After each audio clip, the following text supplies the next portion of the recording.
नमस्कार, मी प्रिया. माझ्या प्रिया रेसिपी मराठीमध्ये तुम्हा सर्वांचे खूप खूप खूप मनापासून स्वागत. चला तर मग आज आपण छोले कसे बनवायचे ते पाहणार आहोत. तर ही रेसिपी खूप साधी, सोपी आणि झटपट तयार होणारी आहे. चला तर मग आपण रेसिपीला सुरुवात करूया. त्यासाठी लागणारे साहित्य: येथे मी 3 मध्यम आकाराचे कांदे बारीक कट करून घेतले आहेत.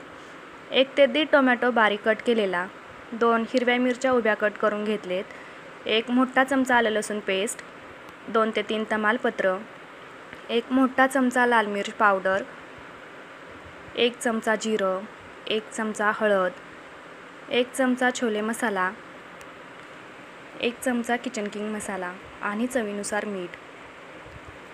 येथे मी तेल गरम करून घेतले. तेल गरम झालं की यावर तमालपत्र घालायचं, जिरं घालायचं. जिरं चांगलं तडतडू द्यायचं. जिरं चांगलं तडतडलं की यावर बारीक चिरलेला कांदा घालून घ्यायचा. कांदा चांगला मिक्स करून घ्यायचा. हाय हीटवरती कांदा चांगला परतून घ्यायचा. कांदा चांगला तांबूस रंग येईपर्यंत परतून घ्यायचा.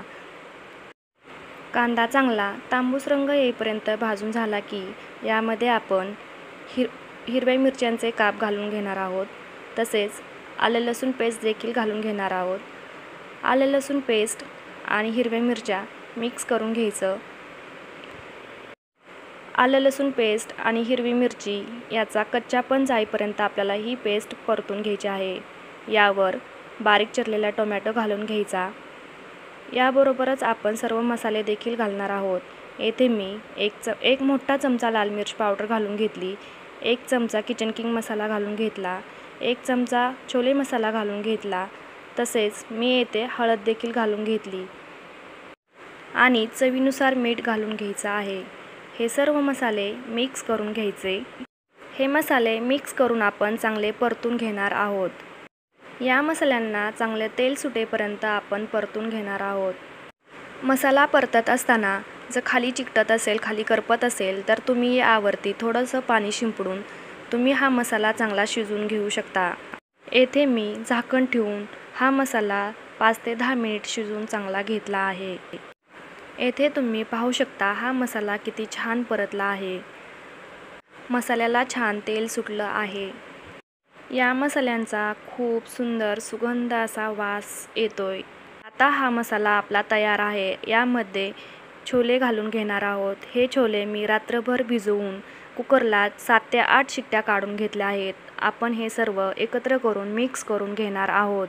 छोले शिजवलेलं पाणी देखील आपण यामध्ये ओतून घेणार आहोत. येथे मी मोठ्या आकाराचा बटाटा 1 उकडलेला घेतला आहे. तो कुस्करून यामध्ये मिक्स करणार आहोत. उकडलेला बटाटा घातल्याने ग्रेव्ही छान बनते. हे सर्व चांगले मिक्स करून घ्यायचं आहे.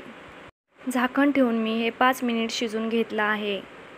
भाजी चांगली उकळली आहे आणि तरी देखील छान आली आहे.